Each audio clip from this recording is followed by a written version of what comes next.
Most people who think they know World War I have never heard the name Tannenberg used correctly.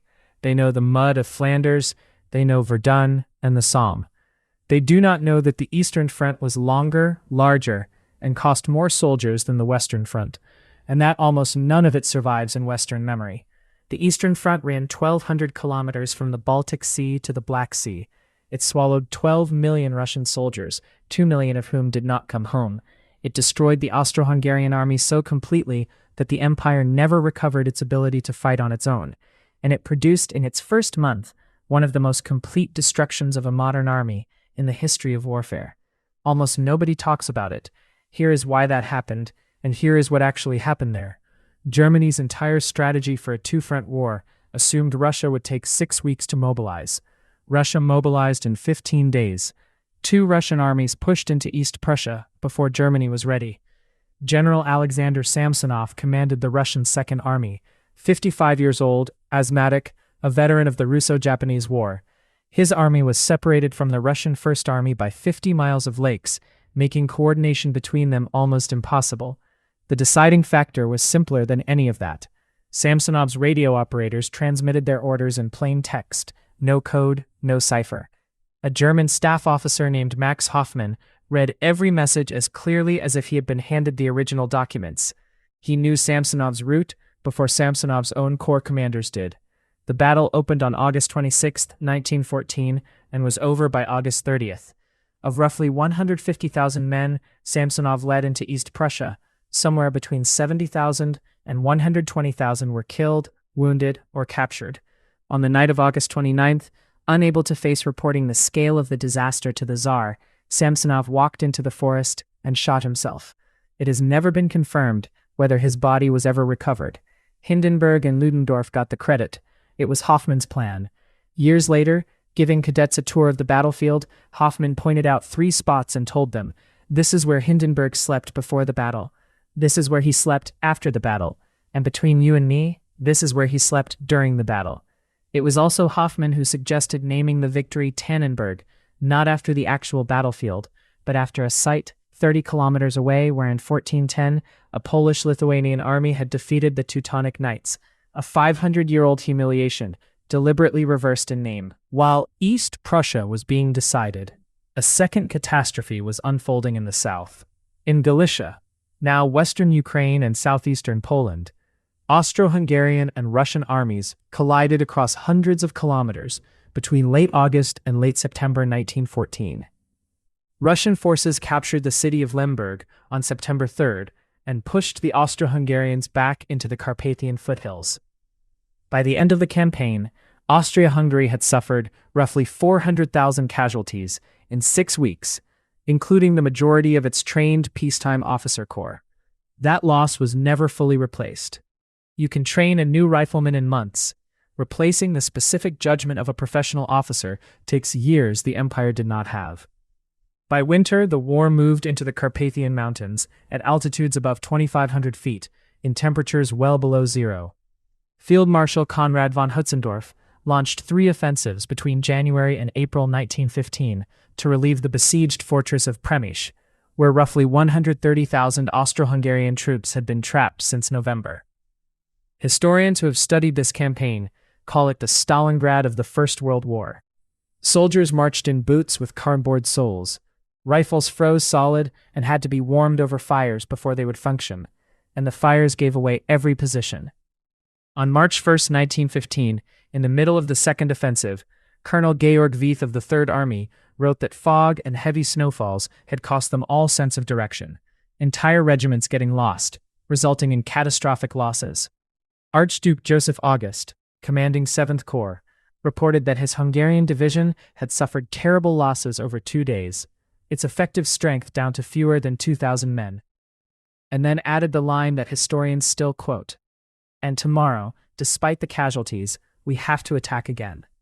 Out of roughly 1.1 million Habsburg troops committed to the Carpathian Front in the first 4 months of 1915, more than half were killed, wounded, captured, or disabled by disease.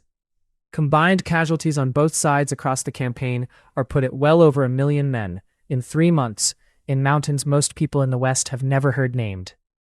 On March 22, 1915, Przemyśl surrendered. 9 generals and roughly 117,000 enlisted men walked into Russian captivity. They had eaten the last of their horses and destroyed their own artillery before giving up the fortress. Russia's pre-war planners had calculated that a modern war would last about 6 months and stockpiled ammunition accordingly. By early 1915, the war was in its 10th month, and the shells had run out. Some sectors were reduced to a single artillery round per gun per day. General Anton Denikin, later the commander of the White Army in the Russian Civil War, but in 1915 a brigade commander on this front, wrote that the spring of 1915 would stay with him for the rest of his life. He described the retreat from Galicia as a vast tragedy. Day after day of bloody fighting and exhausting marches. No bullets, no shells to answer the German guns. When German and Austro-Hungarian forces broke through at Gorli Tarnov in May 1915, there was almost nothing left to fire back with. What followed became known as the Great Retreat. Between May and September 1915, the Russian army fell back across the length of the front. Warsaw fell in August, the fortress city of Brest-Litovsk fell the same month, Vilnius in September. Behind the retreating army, scorched earth orders emptied entire towns, and forced population displacements, falling with particular severity on Jewish communities accused without evidence of collaborating with the enemy, produced a humanitarian catastrophe alongside the military one. In June 1916, Alexei Brusilov launched the One Eastern Front offensive that is genuinely regarded as a masterpiece of the war. Instead of attacking at a single point, he struck along roughly 350 miles of front at once, so Austro-Hungarian reserves could not tell where the real threat was. He rehearsed his troops on full-scale mock-ups of the positions they would assault, and issued maps to ordinary soldiers, not just officers. In the first week, Russia took 200,000 Austro-Hungarian prisoners. By the end of the summer, over 1 million enemy casualties, and German divisions pulled out of Verdun to stabilize the collapse. It was the single most effective operation any army produced on this front, and it cost Russia roughly 500,000 casualties in its first 2 months alone, exhausting the army that had achieved it before the breakthrough could be turned into a decisive victory. By 1917, 3 years of shortages, retreats, and mass casualties had worn down the Russian state itself. Bread riots in Petrograd in March became a general strike, then a political crisis the government could not contain. Tsar Nicholas II abdicated on March 2nd, the last Tsar of a 300-year dynasty. The provisional government that replaced him chose to continue the war. Order Number 1, meant to prevent the army from being used against the revolution, gave soldiers' committees authority over officers' commands, and in practice, it broke the chain of command. By summer, Russian and German soldiers were meeting openly in no man's land to trade food and agree informally that the war was over for them personally. The last Russian offensive of the war, launched in July 1917 under Brusilov's nominal command, broke through briefly and then collapsed when German reserves counterattacked. Entire units simply walked away from the front. The Bolshevik seizure of power in October 1917 was not primarily about the war, but the war was the condition that made it possible. Peace was the promise the ordinary soldier understood most immediately. Max Hoffmann, the same officer who had won Tannenberg by reading enemy radio traffic, negotiated the treaty for the German side. Signed at Brest-Litovsk on March 3, 1918, it cost Russia roughly a third of its European population and the great majority of its coal and industrial capacity. Germany got the territory. 8 months later, Germany lost the war in the West and had to hand almost all of it back. By the most conservative counts, the Eastern Front left somewhere between 7 and 10 million military casualties, several million more taken prisoner.